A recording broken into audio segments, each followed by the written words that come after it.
بسم اللہ الرحمن الرحیم۔ شروع کرتا ہوں اللہ کے پاک نام سے جو بہت بڑا مہربان نہایت رحم والا ہے۔ دوستو، بہنوں، بھائیو، بزرگوں، تاریخ امت اسلامیہ کی قسط نمبر 28 میں ہم آپ کو خوش آمدید کرتے ہیں۔ تو دوستو، اب مشرق میں غازیان اسلام عراق کی حدود سے نکل کر فارس کے میدانوں میں شاہ سواری کر رہے تھے۔ ایرانیوں کا صرف ایک شہزادہ تھا جو شروع سے لے کر اب تک مسلمانوں سے نمردہ آزما ہو رہا تھا۔ اس کا نام ہرمزان تھا، جس کے عیاری، جنگجوئی اور صفاقی کا مسلمان کو بارہا تجربہ ہو چکا تھا۔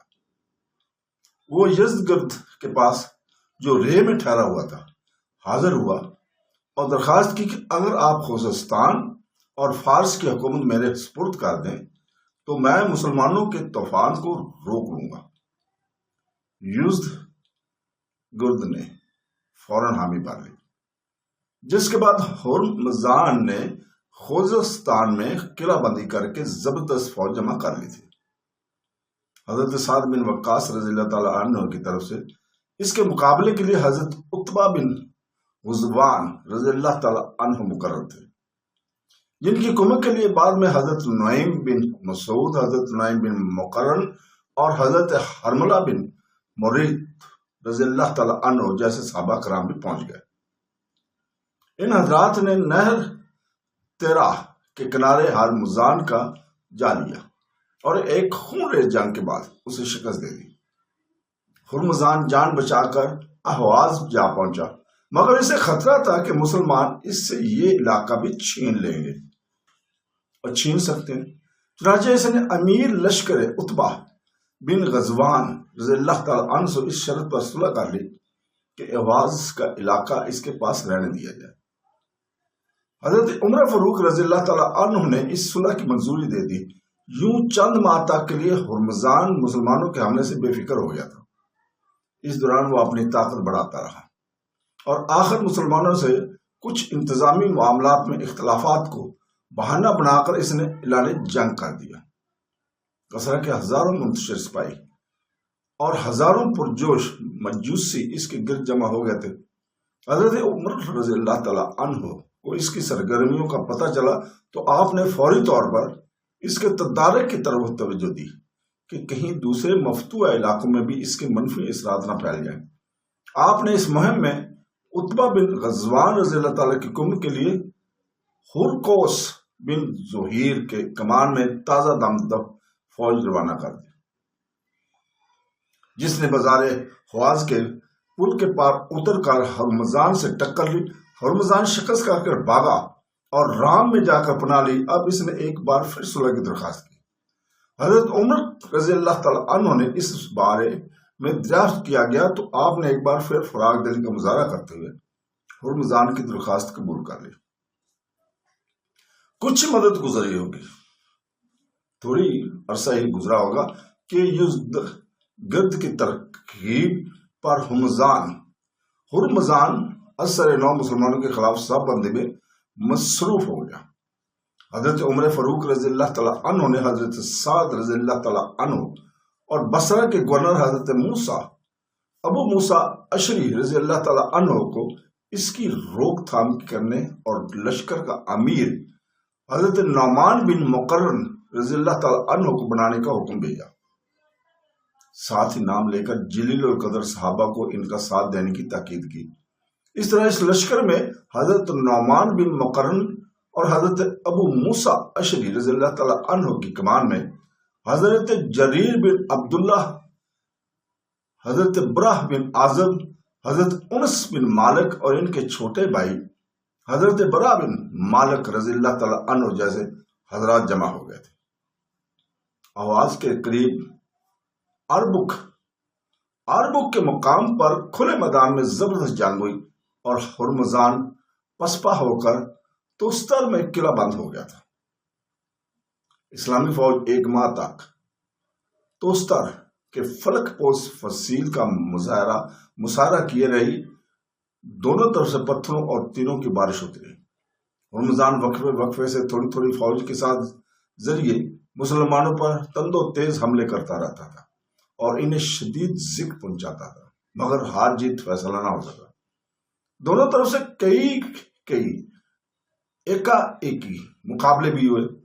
حضرت براہ بن مالک بن سور، حضرت ربی بن عامر رضی اللہ تعالیٰ عنہ اور حضرت کعب بن سور رحمۃ اللہ علیہ جیسے بہادروں نے ایسے مقابلوں میں 100 ایرانی سورماؤں کو موت کے گھاٹ اتارا تھا۔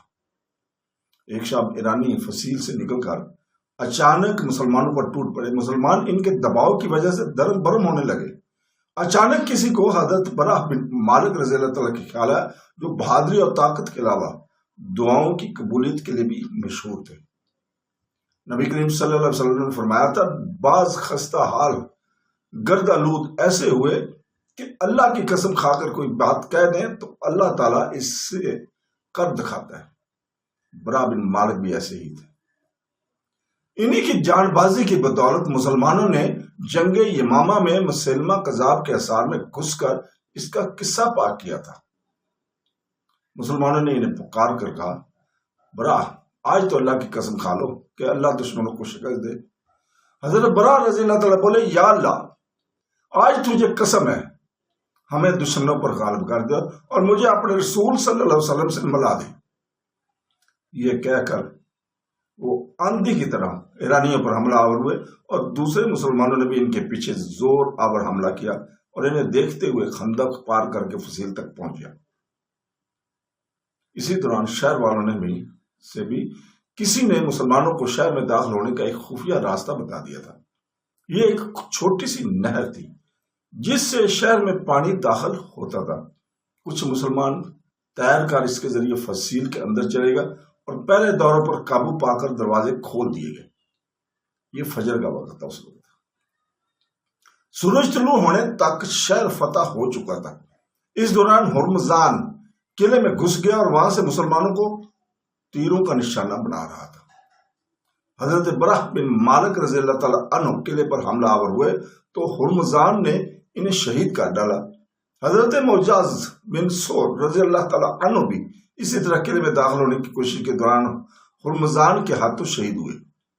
آخر میں ہرمزان نے پکار کر کہا، میرے ترکش میں 100 تیر باقی ہیں، مجھ تک پہنچنے سے پہلے تمہاری 100 لاشیں گریں گی۔ ہاں، اگر تم مجھے عمر فاروق رضی اللہ تعالیٰ عنہ کے پاس زندہ سلام لے جانے کا وعدہ کرو تو میرے بارے میں وہ جو فیصلہ کریں گے مجھے منظور ہو۔ مسلمانوں نے وعدہ کر لیا اور ہرمزان نے ہتھیار ڈال دیے۔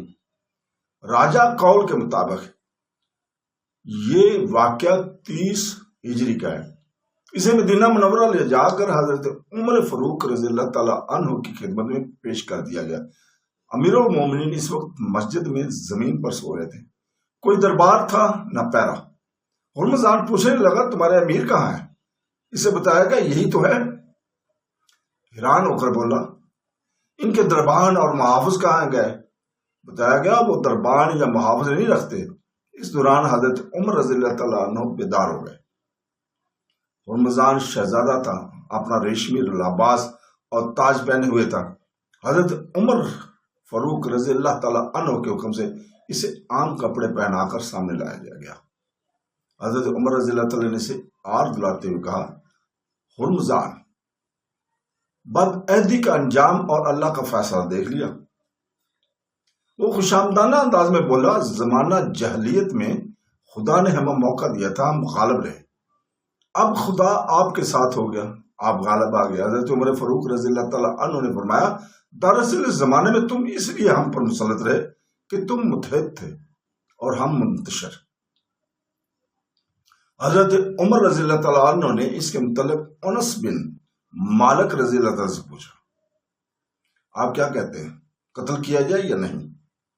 ہرمزان اگرچہ انس رضی اللہ تعالیٰ کے بھائی ندا بن مالک رضی اللہ تعالیٰ کا قاتل تھا، مگر انس رضی اللہ تعالیٰ نے انتہائی وسعت ظرفی کا ثبوت دیتے ہوئے کہا، امیر المومنین، آپ اسے قتل کر دیں گے تو اس کی قوم کے لوگ زندگی سے مایوس ہو جائیں گے۔ حضرت عمر رضی اللہ تعالیٰ عنہ نے کہا، انس، میں براہ اور مجزہ رضی اللہ تعالیٰ کے قاتل کو کیسے چھوڑ دوں؟ اس دوران ہرمزان نے پانی مانگا، پانی لایا گیا تو وہ بولا، ڈرتا ہوں کہ پانی پینے لگوں تو آپ اس دوران مجھے قتل کروا دیں۔ آپ رضی اللہ تعالیٰ نے فرمایا جب تک تم پانی نہ پی لو، جب تک پانی نہ پی لو مامون ہو۔ یہ سنتے اس نے پیالہ گرا دیا اور بولا اب تو آپ نے جان بخشی کر دی۔ حضرت عمر فاروق رضی اللہ تعالیٰ نے انکار کیا کہ میرا یہ مطلب نہ تھا، مگر خود حضرت انس بن مالک رضی اللہ تعالیٰ نے عرض کیا اب اس کے قتل کی کوئی گنجائش نہیں، آپ نے اسے لاباس کہہ دیا ہے۔ حضرت عمر رضی اللہ تعالیٰ نے فرمایا اس مسئلے پر کوئی اور بھی تمہارے ساتھ گواہی دینے والا ہے؟ حضرت انس رضی اللہ تعالیٰ جا کر حضرت زبیر رضی اللہ تعالیٰ کو لے آئے۔ انہوں نے تائید کی کہ لاباس کہنے سے جان بخشی ثابت ہو جاتی ہے۔ ذاتی طور پر حضرت عمر فاروق رضی اللہ تعالیٰ عنہ رمضان کو جو حضرت براہ بن مالک رضی اللہ تعالیٰ عنہ جیسے صحابی کا قاتل تھا اس طرح چھوڑنے پر آمادہ نہ تھے، مگر جب دیگر حضرات نے بھی حضرت انس رضی اللہ تعالیٰ کی تائید کی تو آپ رضی اللہ تعالیٰ نے رمضان سے فرمایا دیکھو میں دھوکے میں آنے والا آدمی نہیں ہوں، ہاں تم اسلام لے آؤ تو اور بات ہے۔ رمضان نے فوراً اسلام لانے پر آمادگی ظاہر کر دی۔ حضرت عمر فاروق رضی اللہ تعالیٰ خوش ہوئے اور اسے انعام کے طور پر 2000 درہم اور مدینہ میں ایک مکان بھی دے دیا۔ انہی دنوں ایک یمنی شہزادہ جبلہ بن عویم بھی مشرف با اسلام ہوا تھا۔ یہ شام میں بسنے والے عرب عیسائیوں کے قبیلے بنو غسان کا سرکردہ فرد اور شاہی خانوادے کا آخری شہزادہ تھا۔ یرموک کی جنگ میں رومیوں کا سالار بھی رہا تھا۔ ایک مدت تک مسلمانوں سے برسر پیکار رہنے کے بعد آخر اس نے اسلام قبول کر لیا تھا اور اپنے ساتھیوں، محافظوں اور غلاموں کے ساتھ مدینہ منورہ آیا۔ اس کی شان اور شوکت دیکھ کر لوگوں کو تعجب ہو رہا تھا۔ یہ سن 16 ہجری کا واقعہ ہے۔ امیر المومنین حضرت عمر فاروق رضی اللہ تعالیٰ نے اس کی حوصلہ افزائی کی اور وہ مسلم معاشرے کا ایک حصہ بن گیا، مگر جاہلیت کا فخر اور غرور اب تک اس کی رگوں میں رچا بسا تھا۔ چنانچہ وہ حج کے لیے مکہ گیا تو وہاں طواف کے دوران بنو فزارہ کے ایک شخص کا پاؤں اس کے حرام کے چادر پر اس طرح پڑا کہ بدن کھل گیا، جبکہ اس نے غصے سے قابو ہو کر اسے ایسا تماچا رسید کیا کہ اس کی ناک کی ہڈی ٹوٹ گئی۔ مظلوم نے حضرت عمر رضی اللہ تعالیٰ عنہ سے فریاد کی۔ آپ نے جبلہ کو بلوا کر معاملہ دریافت کیا۔ اس نے جواب دیا ہاں امیر المومنین میں نے ایسا کیا ہے، اور اگر کعبہ کی حرمت کا پاس نہ ہوتا تو میں اپنی تلوار اس کے سر میں اتار دیتا۔ حضرت عمر فاروق رضی اللہ تعالیٰ عنہ نے فرمایا تم نے اپنے جرم کا اقرار کر لیے، اب یا تو اس فریادی کو کسی طرح راضی کرو ورنہ مجھے تم سے بدلہ لینا ہوگا۔ جبلہ اپنی خاندانی وجاہت اور مرتبے کی وجہ سے تصور کیے بیٹھا تھا کہ وہ قانون سے بالاتر شمار ہوگا، اس لیے یہ سن کر ششدر رہ گیا اور بولا یہ کیسے ہو سکتا ہے، میں شہزادہ ہوں اور وہ عام آدمی۔ آپ رضی اللہ تعالیٰ نے فرمایا اسلامی شرع کے لحاظ سے تم دونوں یکساں ہو۔ وہ بنا کر بولا میں تو سمجھتا تھا کہ مسلمان ہو کر میں زیادہ معزز بن جاؤں گا۔ حضرت عمر فاروق رضی اللہ تعالیٰ نے جواب دیا جو تم دیکھ رہے ہو یہی عزت ہے، اب قصاص دو یا فریادی کو راضی کر لو۔ جبلہ نے کہا اگر یہ بات ہے تو میں دوبارہ عیسائی ہو جاؤں گا۔ حضرت عمر فاروق نے فرمایا اگر ایسا کرو گے تو اسلام سے برگشتہ ہونے کی پاداش میں قتل کر دی جائے گا۔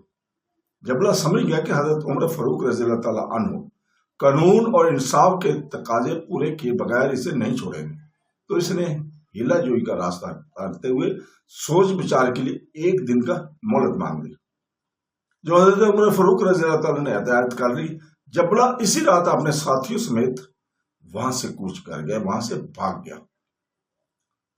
جبلہ نے وہاں سے سیدھا ہرکل کے پاس قسطنطنیہ جا کر دم لیا تھا اور عیسائی ہونے کا اعلان کر دیا۔ ہرکل نے اسے جگیریں دے کر فکر معاش سے بے خبر کر دیا، بے فکر کر دیا۔ جبلہ نے باقی زندگی وہیں عیش و عشرت میں گزاری۔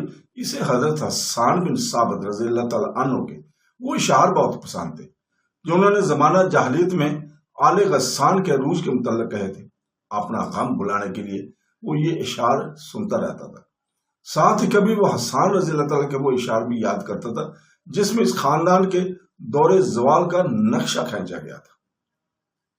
اپنی ریاست اجڑ جانے کا غم اسے دکھی کر دیتا تھا، مگر اس سے کہیں بڑھ کر اللہ کے سچے دین کو ترک کرنے کی خلش کانٹے کی طرح اس کے دل میں چبھتی رہی۔ وہ خود بھی بڑا شاعر تھا۔ جب اسے مسلمانوں کے معاشرے میں گزارے گئے دن یاد آتے تو وہ رنج و غم میں ڈوب کر بڑے المناک انگیز اشعار کرتا۔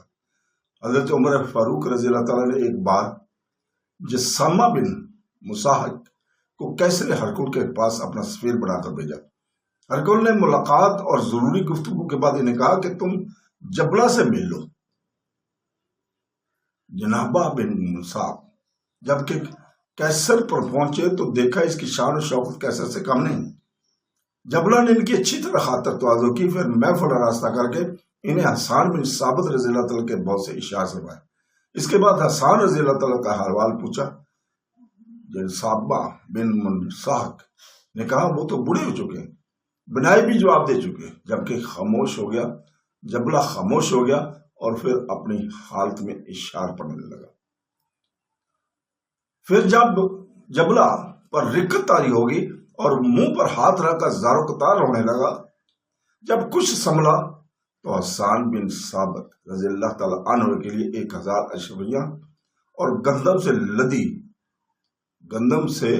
لدی بہت سی اونٹنیاں تیار کرنے کا حکم دیا اور سفیر کو کہا حسان کو میرا سلام کہہ کر یہ رقم انہیں دے دینا، اگر وہ فوت ہو چکے ہوں تو رقم ان کے ورثہ کے سپرد کر دینا اور اونٹنیاں ان کی قبر پر قربان کر دینا۔ دوران گفتگو سفیر نے جبلہ کو اسلام لانے کی ترکیب دی، مگر وجاہت اور مناسب کی حیثیت سے اس سے سعادت میں آڑے آ گئے۔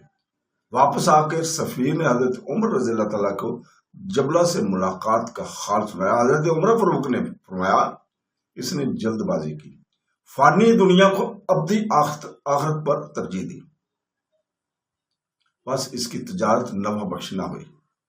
پھر حضرت عمر رضی اللہ تعالیٰ نے حسان بن ثابت رضی اللہ تعالیٰ کو بلوایا۔ انہوں نے آتے ہی فرمایا امیر المومنین آل جکلا کی بو آ رہی ہے۔ حضرت عمر فاروق نے فرمایا ہاں یہ صاحب ان کے ہاں سے ہو کر آئے ہیں۔ حسان بن ثابت رضی اللہ تعالیٰ نے فرمایا لاؤ ان کا ہدیہ، میں نے زمانہ جاہلیت میں ان کی مداح سرائی کی تھی، جس پر انہوں نے قسم کھائی تھی کہ انہیں جب کبھی میرا کوئی واقف کار ملے گا تو اس کے ہاتھ مجھے ہدیہ ضرور بھیجا کریں گے۔ جبلہ حضرت معاویہ رضی اللہ تعالیٰ کے دور خلافت تک زندہ رہا۔ 53 ہجری میں اس نے حضرت معاویہ رضی اللہ تعالیٰ عنہ کو پیغام بھیجا کہ اگر دمشق کے نواحی قصبے غوطہ میں واقع آل غسان کا آبائی محل اور 20 گاؤں اس کے نام کر دی جائے تو وہ واپس شام آ جائے گا۔ حضرت معاویہ رضی اللہ تعالیٰ نے اس کے اسلام لانے کی امید پر یہ وعدہ کر لیا، مگر حضرت معاویہ رضی اللہ تعالیٰ کے سفیر عبداللہ بن مسعود رضی اللہ تعالیٰ عنہ جب یہ پیغام لے کر قسطنطنیہ پہنچے تو آل غسان کے اس آخری شہزادی کی آخری رسومات ادا کی جا رہی تھی۔ نہایت عبرت کا مقام ہے کہ ایک شخص حق کو پہچان کر اس سے برگشتہ ہو گیا، اسلام میں داخل ہو کر پھر اس نعمت عظمت سے محروم ہو گیا۔ نحوت اور تکبر نے اس حال تک پہنچایا، اس لیے تکبر کو ام الامراض کہا جاتا ہے۔ یہ بات بھی قابل غور ہے کہ اہل حق کا ساتھ چھوڑ کر اس نے ہر قسم کا اسباب عیش و آرام جمع کر لیا تھا، مگر پھر بھی عمر باری سے دل سکون نصیب نہ ہوا۔ جان بوجھ کر اہل حق کا ساتھ چھوڑنے والوں کا یہی حشر ہوتا ہے، ساری عمر ان کو سکون نہیں ملتا۔ یہ بھی دیکھیے کہ اسے رجوع اور توبہ کے لیے طویل مدت ملی، مگر وہ افسوس ہی کرتا رہا اور توبہ نہ کی۔ یہ شیطان کا بہت بڑا دھوکہ ہے۔ فقط افسوس کچھ کام نہیں آتا۔ جب انسان پر اپنی غلطی ظاہر ہو جائے تو اسے رجوع، انابت اور توبہ میں بالکل دیر نہیں کرنی چاہیے۔ اللہ تعالیٰ معاف کرتا ہے، اور اللہ تعالیٰ کی رحمتیں کبھی بھی کم نہیں ہوتی. انسان غلطی کا پتلا ہے. اللہ تعالیٰ فرماتا ہے مجھ سے مانگو.